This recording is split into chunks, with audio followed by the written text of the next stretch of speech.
ప్రతి ఒక్కరిలో పాపాలు, బహిరంగంగా పాపాలు ఉన్నాయి, అంతరంగంగా పాపాలు ఉన్నాయి. మనుషులకు తెలిసి చేసిన పాపాలు ఉన్నాయి, రహస్యంగా చేసిన పాపాలు ఉన్నాయి. ఈ పాపాలను మనం ఏం చేయాలి? పరలోక రాజ్యానికి వెళ్ళాలి అనంటే తమ పాపములు ఒప్పుకుంటూ నువ్వు ప్రార్థన చేయటం నేర్చుకోవాలి, ఒప్పుకోవాలి. ఒక్కసారి ఒప్పుకున్న తర్వాత మరలా వాటిని రిపీట్ చేయకూడదు.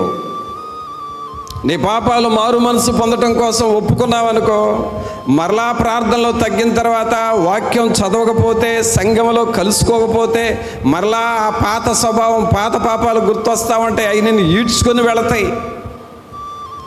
అవి నిన్ను ఈడ్చుకొని పోతున్న గుర్తులేంటో తెలుసా? బైబిల్ చదవాల్సిన వ్యక్తివి నువ్వు బైబిల్ చదవు, ప్రార్థన చేయాల్సిన వ్యక్తివి నువ్వు ప్రార్థన చేయవు, మాట్లాడుతా ఎక్కడెక్కడో తిరుగుతూ ఉంటావు. సాతానుడు నిన్ను ఈడ్చుకుపోతున్నాడు అని అర్థం.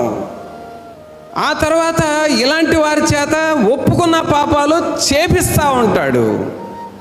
ఏ పాపం అయితే ఒప్పుకున్నావో ఆ పాపాన్నే చేస్తావు. ఏ స్త్రీని కాదనుకున్నావో ఆ స్త్రీ దగ్గరికే వెళతావు. ఏ పురుషుడిని కాదనుకున్నావో ఆ పురుషుడి దగ్గరికే వెళుతుంటావు. ఏ పాపాన్ని కక్కేసావో మరలా బోర్ల పడి దాన్నే తింటా ఉంటావు. అనగా నిన్ను సాతానుడు ఈడ్చుకుపోతా ఉన్నాడు. పాపములు ఒప్పుకున్న తర్వాత కూడా మరలా ఈడ్చుకుపోతున్నాడు.